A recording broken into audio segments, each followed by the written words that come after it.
Olá, estamos iniciando pela TV Suprem, braço de comunicação da União Planetária, mais uma entrevista do Movimento 2022, o Brasil que Queremos, uma parceria do Núcleo de Estudos do Futuro, do Centro de Estudos Avançados Multidisciplinares da Universidade de Brasília, com a União Planetária. Hoje teremos o privilégio de conversar com a professora Maria Lima Soriano Alencar. Vamos revisitar a formação de nossa convidada, que é um dos ícones nos estudos sobre a criatividade e nos processos de identificação e desenvolvimento de crianças e jovens com altas habilidades. E vamos também destacar as prioridades dentro dessa área de estudos. Vamos conhecer as iniciativas nessa área no Brasil e a nossa convidada, que é graduada em Psicologia pela Universidade Federal de Minas Gerais e mestre e doutora em Psicologia pela Purdue University nos Estados Unidos, onde também realizou um pós-doutorado. Foi professora titular da Universidade de Brasília, onde aposentou-se em 1997. Foi professora da Universidade Católica de Brasília. Atualmente, atua como pesquisadora associada sênior da Universidade de Brasília. Tem expressiva produção científica na área de criatividade, no contexto educacional e nos processos de identificação e atendimentos de jovens com altas habilidades.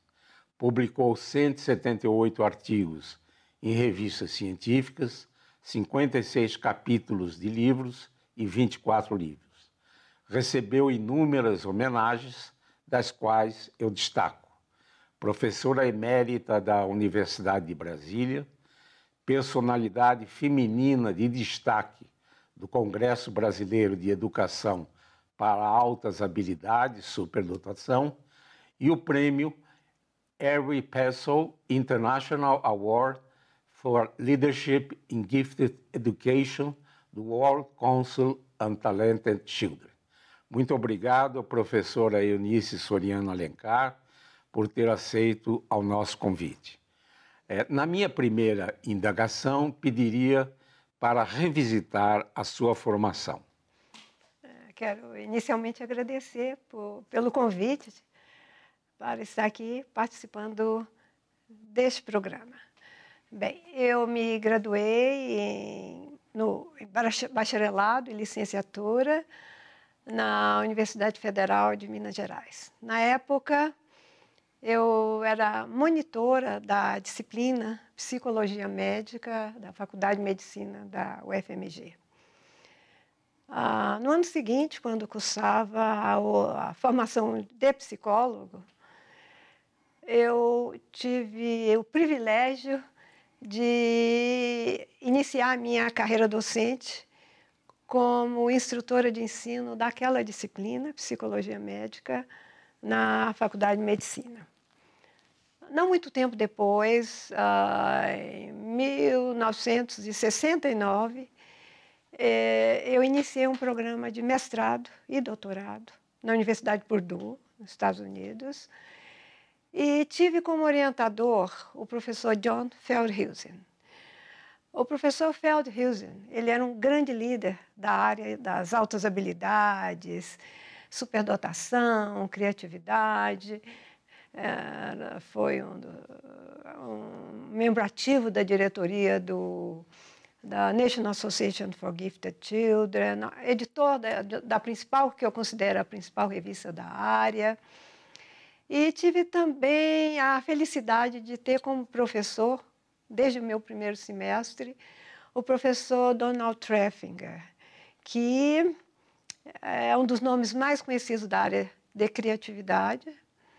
Ele continua como presidente de um instituto que se chama do Center for Center for Creative Learning, Centro para a Aprendizagem Criativa, autor de muitos livros.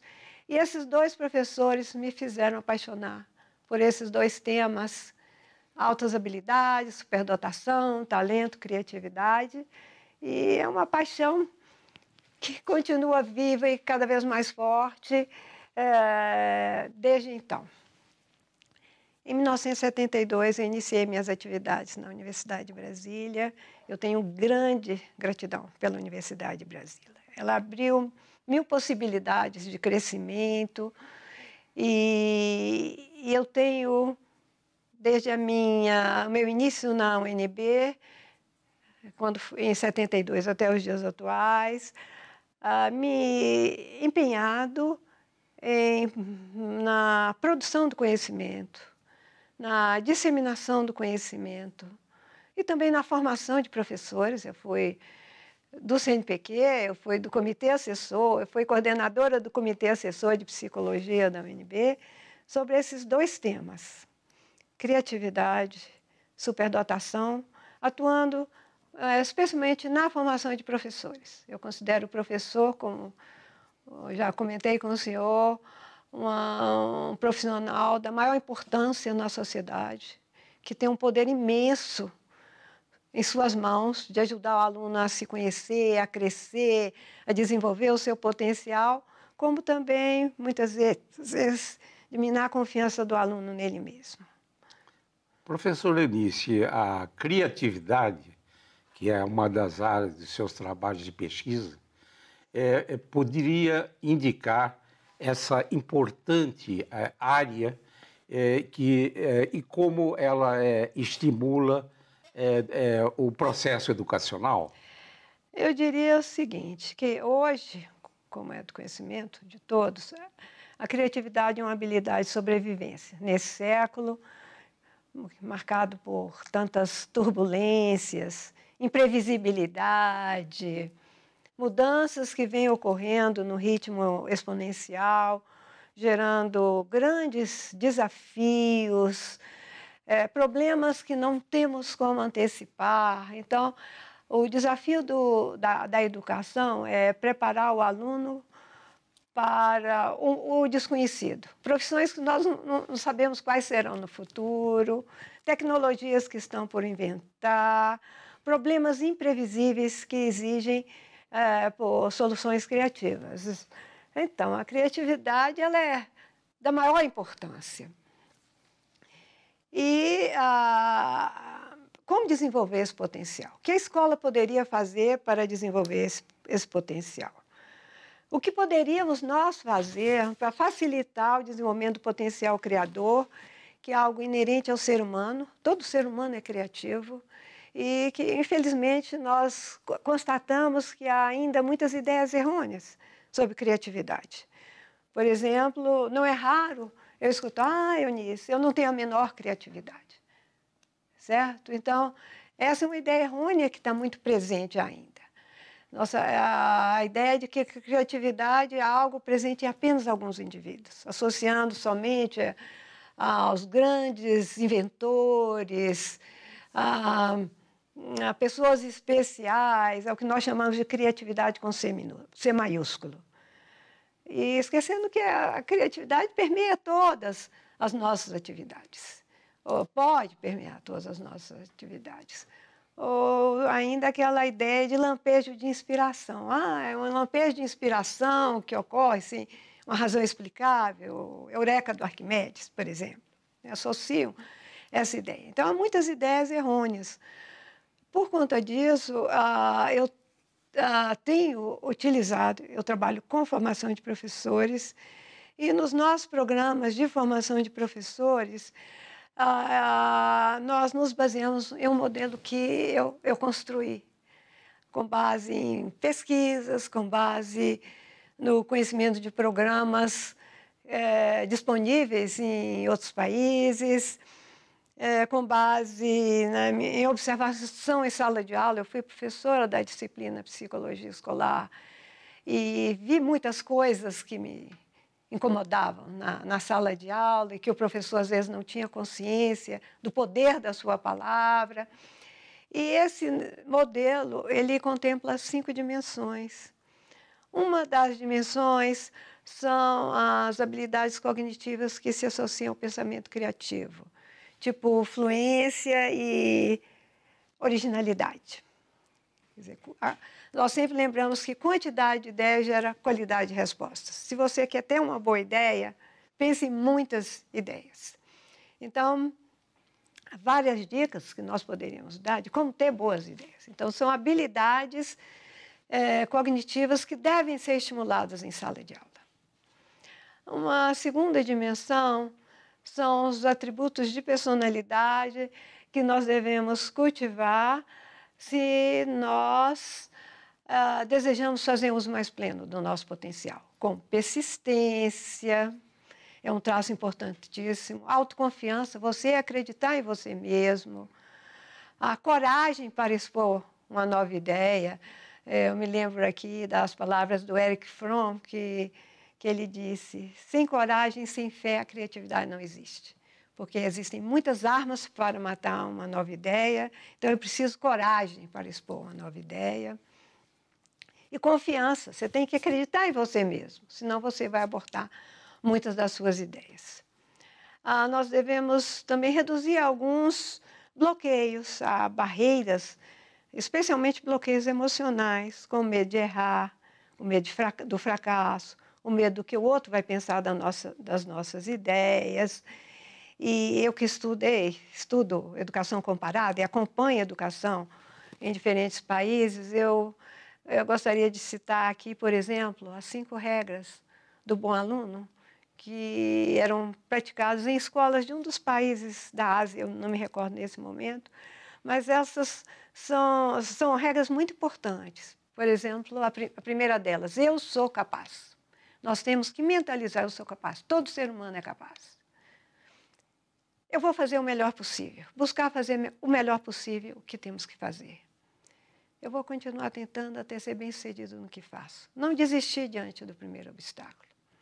Eu sou responsável pelos meus atos. Não é o meu professor, não é o meu pai, não é o meu chefe. Eu sou responsável pelos meus atos.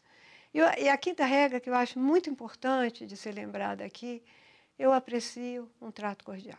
Todo ser humano aprecia ser tratado com cordialidade, com gentileza, porque o ser humano é carente de afeto, de reconhecimento. Abreviando as 2 outras dimensões, eu diria o domínio de técnicas, técnicas que nos ajudam a ampliar a nossa capacidade de ter ideias novas, ferramentas para pensar, aliado ao conhecimento, porque o conhecimento é importante. Então, nós temos que buscar nas mais diversas fontes o alimento para ampliar os nossos conhecimentos. E a quinta regra, que eu sempre lembro, é o clima psicológico. Então, nós temos sensores que vasculham o ambiente, nos informando sobre as características daquele clima. Se nós percebemos, por exemplo, que vamos ser criticados, que vamos ser ameaçados, que vamos ser ridicularizados, nós não vamos expressar novas ideias. Então, o clima é muito importante. Perfeito, professora. A criatividade ela é inata, né? O ser humano é por natureza. Estimulada. Nós vamos fazer um ligeiro intervalo e voltaremos já já com essa interessante conversa com Eunice Soriano Alencar.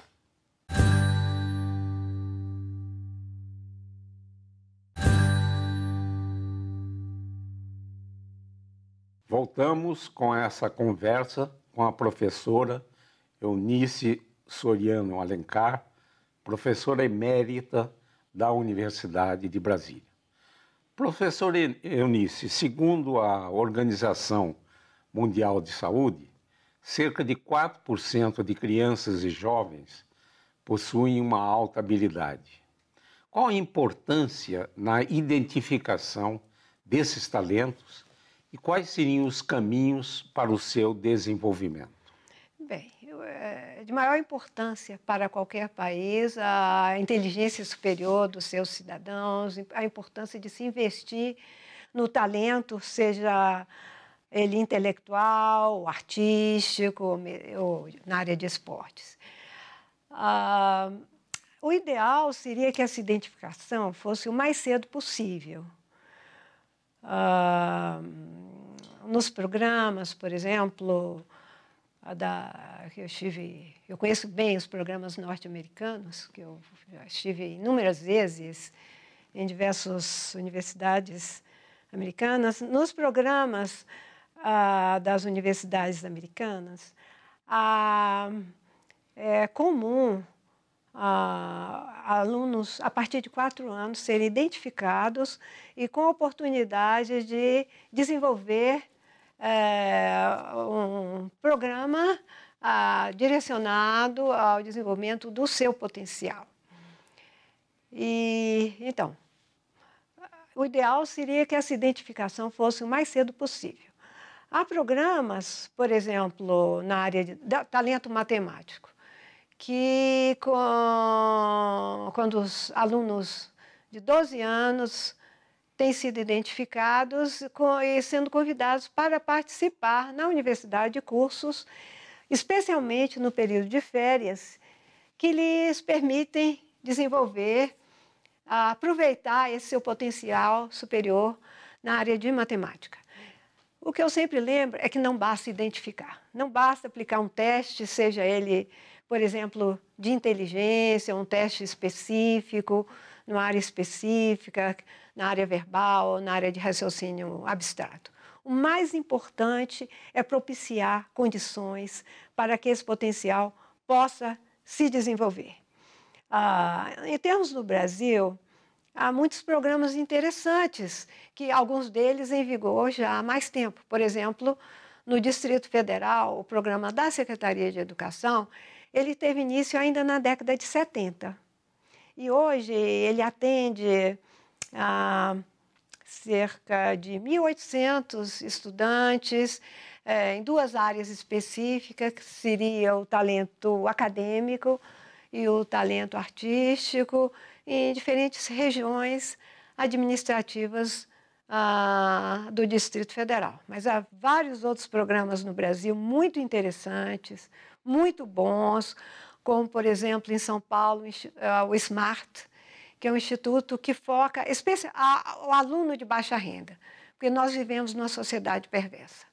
O aluno de baixa renda, as oportunidades que lhe são oferecidas são muitas vezes muito limitadas, e esse programa visa exatamente esse aluno, oferecendo oportunidades para que ele possa desenvolver de forma mais plena o seu potencial.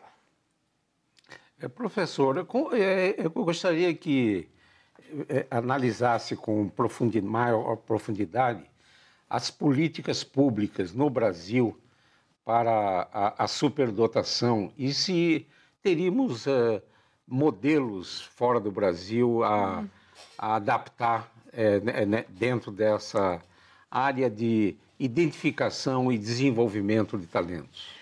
Bem, o que eu gostaria de dizer, professor, que nós tivemos excelentes documentos com políticas públicas nesse país que foram totalmente esquecidos. Por exemplo, na década de 80, nós tivemos 2 documentos muito importantes. Um organizado pelo CENESP, que era o Centro Nacional de Educação Especial, da então Secretaria de Educação Especial do Ministério da Educação, focalizando vários tópicos relacionados à identificação e as distintas propostas de atendimento, porque há muitas possibilidades de atendimento, além de, por exemplo, um programa de enriquecimento, a aceleração, o aluno ir mais rápido no seu programa acadêmico, por exemplo. Então, nós tivemos excelentes políticas públicas. O grande desafio do nosso país é o desafio que existe entre o que está no papel e o que de fato acontece.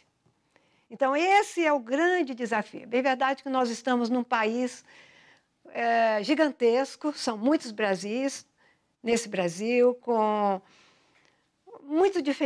necessidades muito diferenciadas. E, por exemplo, de maior importância, um aspecto presente nos documentos oficiais, é a formação do professor. Se o professor não tem uma formação nessa área, fica muito complicado, especialmente por conta das ideias errôneas que ainda permeiam, porque ainda um dos termos que é utilizado no país é superdotado. Então, o termo superdotado ele deixa muito a desejar, porque a associação com Superman, como aquele aluno que é um verdadeiro prodígio, que ele é excelente em todas as áreas. Então, esse é o nosso desafio. Então, temos documentos excelentes. Eu, inclusive, participei há alguns anos, foi no Canadá, fui convidada para participar de um simpósio sobre políticas públicas no cenário internacional, e eu fui representando o Brasil. E quando eu apresentei os documentos, uma comitiva de um dos países asiáticos me procurou depois do simpósio, me pedindo o que eu havia falado. Que ele disse, é isso, exatamente isso que nós queremos implantar em nosso país. Nós não podíamos imaginar que já íamos encontrar tudo pronto, as propostas, possibilidades que deveriam ser implementadas. Com relação a outros países, o que eu também deveria dizer é que muitos países têm políticas públicas e implementam essas políticas públicas. No caso dos Estados Unidos, é por estado. Os estados têm as suas políticas públicas e alguns investem mais, outros investem menos. Mas eu gostaria de lembrar também que a Finlândia, um país que eu estive em Lahti, participando de eventos nessa área, conheço bem os principais estudiosos da área, como Tshikieri, que foi, inclusive, presidente do Conselho Europeu para a Alta Habilidade.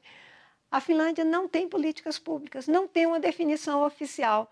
No entanto, o sistema educacional é de tal ordem, é de tal nível, que os professores eles são tão bem preparados que eles utilizam um sistema que nós chamamos de diferenciação. Ou seja, cada aluno é atendido nas suas necessidades específicas. Então, se ele tem um potencial superior, digamos, na área intelectual, ele é atendido de forma diferenciada, no sentido de desenvolver mais pleno aquele potencial que o país necessita para o seu desenvolvimento. Então, eu diria que, em termos de políticas públicas, nós estamos em documentos, em registros, nós estamos muito bem. O que nós precisamos investir muito, é na implementação dessas políticas, é na formação de professores, para que esse enorme desperdício de potencial humano que acontece na nossa sociedade não se mantenha. Vamos esperar, professor Nilce, que no futuro a gente não tenha uma lag tão grande entre o que está no papel e o que está no concreto, né? Professor Nilce, o movimento 2022, o Brasil que queremos, ele procura envolver os jovens na construção de caminhos para termos um Brasil melhor e mais justo. Nesse final de programa, poderia enviar uma mensagem aos jovens que nos assistem? Pois não, professor. A mensagem que eu gostaria de compartilhar aqui é que vocês, jovens, invistam em seus talentos. Busquem ter a melhor formação possível. Sonhem alto e busquem alcançar os seus sonhos. Lembrando que vão encontrar desafios, vão encontrar barreiras. Há um provérbio chinês que eu gosto muito. Se você deseja subir ao alto, necessita aprender a voar contra os ventos. Então, nós não podemos desistir diante do primeiro desafio. Invistam em vocês e busquem ser modelos de competência, de ética, de solidariedade, porque o nosso país precisa muito. Obrigada. Bela mensagem, professora Nilce. Gostaria muito de agradecer essa interessante e importante conversa. Esse e outros programas do Movimento 2022, o Brasil que Queremos, podem ser acessados no canal YouTube da TV Suprem. Gostaria de agradecer a sua preciosa atenção e voltaremos a nos encontrar em uma próxima oportunidade. Até lá!